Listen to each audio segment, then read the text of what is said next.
બાળકની અત્યારે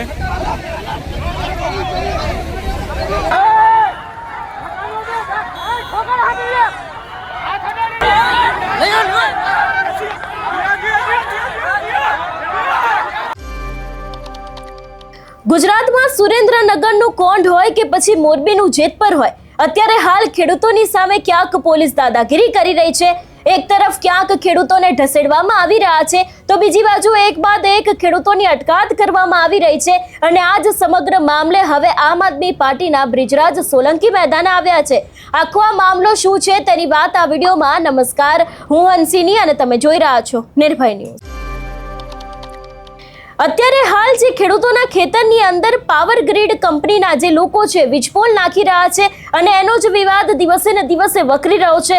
આખો આ વિવાદ સુરેન્દ્રનગરના કોંઢથી શરૂ થયો હતો અને અત્યારે હાલ ક્યાંક એની અસર મોરબીના જેતપરની અંદર પણ જોવા મળી રહી છે. આપણે જોયું હતું કે ગઈકાલે પોલીસ અને ખેડૂતો વચ્ચે જોરદાર બબાલ થઈ હતી. ક્યાંક દ્રશ્ય મારામારીના પણ સામે આવ્યા હતા. એ સમયે આમ આદમી પાર્ટીના નેતાઓ પહોંચ્યા હતા, એ લોકોની પણ અટકાયત કરવામાં આવી હતી. અને હવે આ સમગ્ર મામલે બ્રિજરાજ સોલંકી મેદાને આવ્યા છે. તેમનું સ્પષ્ટપણે કહેવું છે કે મોરબીના જેતપર ગામે વળતર વગર ખેડૂતોના ખેતરમાં થાંભલા નાખવા ખેડૂતોને સાથે રાખીને આપનો વિરોધ કરવામાં આવ્યો હતો અને મોટી સંખ્યામાં અટકાયતો થઈ છે. જેતપરમાં ખેડૂતોના સમર્થનમાં ઉતરેલા આપ નેતા સહિત ખેડૂતો અને મહિલાઓની અટકાયત કરવામાં આવી છે. ખેતરોમાં થાંભલા નાખવાનું જે કામ ચાલી રહ્યું છે વળતર ન મળે ત્યાં સુધી બંધ કરવામાં આવે. ખેડૂતો પોતાની માંગણીને લઈને મેદાને આવ્યા છે અને એની જ સામે પોલીસના ધાડે ધાડા ઉતર્યા છે.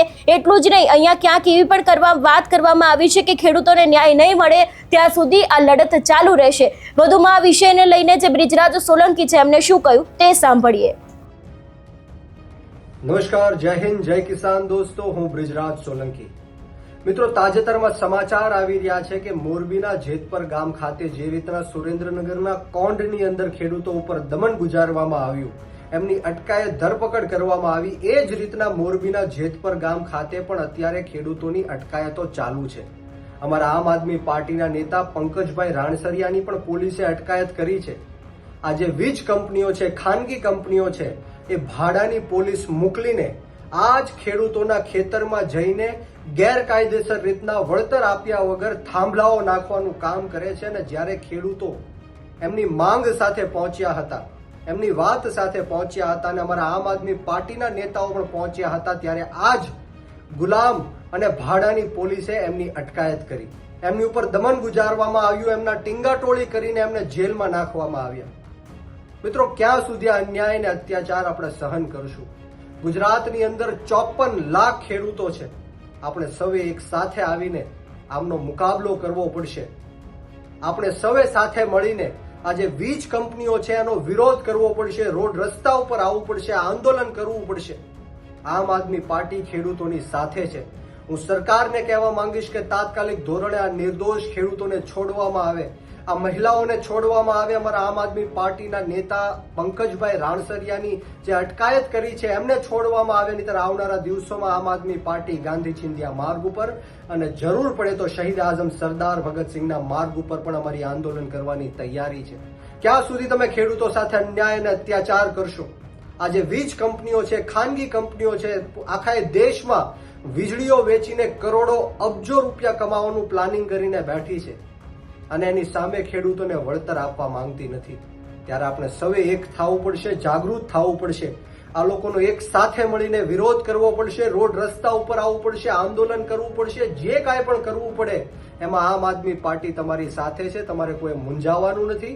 અમે સૌ તમારી સાથે છીએ અને આવનારા દિવસોમાં આપણે સૌ સાથે મળીને આ ભ્રષ્ટાચારી ભારતીય જનતા પાર્ટીની સરકારને, એમના ભ્રષ્ટ નેતાઓને ઉઘાડા પાડીશું અને એમની સામે આંદોલન પણ માંડીશું. મિત્રો, જય જવાન, જય કિસાન, ભારત માતા કી જય. નમસ્કાર, જય હિન્દ, જય કિસાન દોસ્તો, હું બ્રિજરાજ સોલંકી. મિત્રો, તાજેતરમાં સમાચાર આવી રહ્યા છે કે મોરબીના જેતપર ગામ ખાતે જે રીતના સુરેન્દ્રનગરના કોંઢની અંદર ખેડૂતો ઉપર દમન ગુજારવામાં આવ્યું, એમની અટકાયત ધરપકડ કરવામાં આવી, એ જ રીતના મોરબીના જેતપર ગામ ખાતે પણ અત્યારે ખેડૂતોની અટકાયતો ચાલુ છે. અમારા આમ આદમી પાર્ટીના નેતા પંકજભાઈ રાણસરિયાની પણ પોલીસે અટકાયત કરી છે.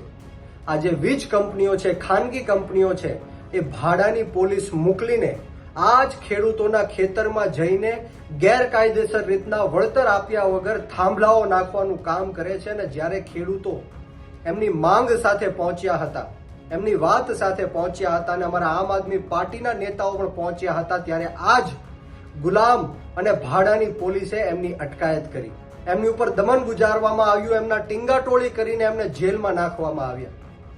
મિત્રો, ક્યાં સુધી આ અન્યાય અને અત્યાચાર આપણે સહન કરશું?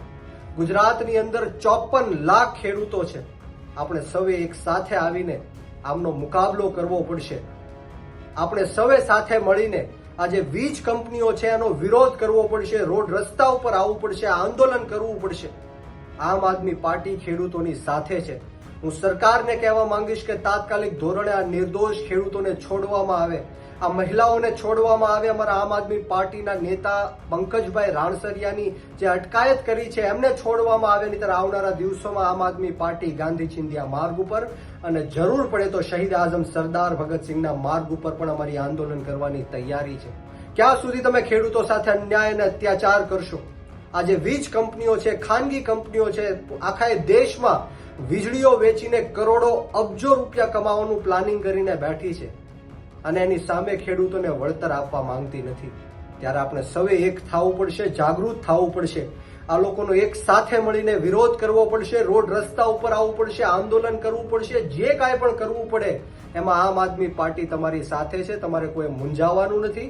અમે સૌ તમારી સાથે છીએ અને આવનારા દિવસોમાં આપણે સૌ સાથે મળીને આ ભ્રષ્ટાચારી ભારતીય જનતા પાર્ટીની સરકારને, એમના ભ્રષ્ટ નેતાઓને ઉઘાડા પાડીશું અને એમની સામે આંદોલન પણ માંડીશું. મિત્રો, જય જવાન, જય કિસાન, ભારત માતા કી જય. એક તરફ અત્યારે હાલ આ સમગ્ર મામલે કોંગ્રેસ પણ મેદાને છે. આપણે જોયું હતું કે કોંગ્રેસ દ્વારા જે પાલ આંબલિયા છે એમના દ્વારા પણ મોરબીના જેતપરની આખી આ મુલાકાત લેવામાં આવી હતી. જ્યાં સુધી આ કામ બંધ નહીં કરવામાં આવે ત્યાં સુધીમાં ક્યાંક કોંગ્રેસ પણ લડત આપશે એવી વાત કરવામાં આવી છે. અને હવે ધીરે ધીરે ક્યાંક આ સમગ્ર મામલે આમ આદમી પાર્ટી છે એ પણ એક્ટિવ થઈ છે. કારણ કે જ્યારે આપણે જોયું હતું કે સોમવારનો દિવસ હતો, એ જ દિવસે વિસાવદરના ધારાસભ્ય ગોપાલ ઇટાલિયા છે એ પણ સુરેન્દ્રનગરના કોંઢ ખાતે પહોંચ્યા હતા. ખેડૂતોની સાથે તેમને આખું એક સંમેલન કર્યું હતું. કેવી રીતે આગળ કામ કરવું, જે રીતે અત્યારે હાલ આ કામ ચાલી રહ્યું છે એને કેવી રીતે અટકાવવું, એ દરેક વાતને લઈને તેમના દ્વારા વાતચીત કરવામાં આવી હતી. પણ અત્યારે હાલ જે રીતે પરિસ્થિતિનું નિર્માણ થયું છે એને જ લઈને બ્રિજરાજ સોલંકી પણ મેદાને આવ્યા છે. અને જે રીતે આ પરિસ્થિતિને કારણે અત્યારે હાલ ખેડૂતોની અટકાયત કરવામાં આવી રહી છે, એ જ મામલાને લઈને તેમના દ્વારા ક્યાંક સીધા જ આક્ષેપો છે કે અત્યારે હાલ સરકાર ઉપર પણ મૂકવામાં આવ્યા છે. આ વિષયને લઈને તમારો શું અભિપ્રાય છે અમને કમેન્ટ કરીને ચોક્કસથી જણાવજો. તેની સાથે અમારી ચેનલ નિર્ભય ન્યૂઝને લાઇક, શેર અને સબસ્ક્રાઇબ કરવાનું ભૂલશો નહીં. નમસ્કાર.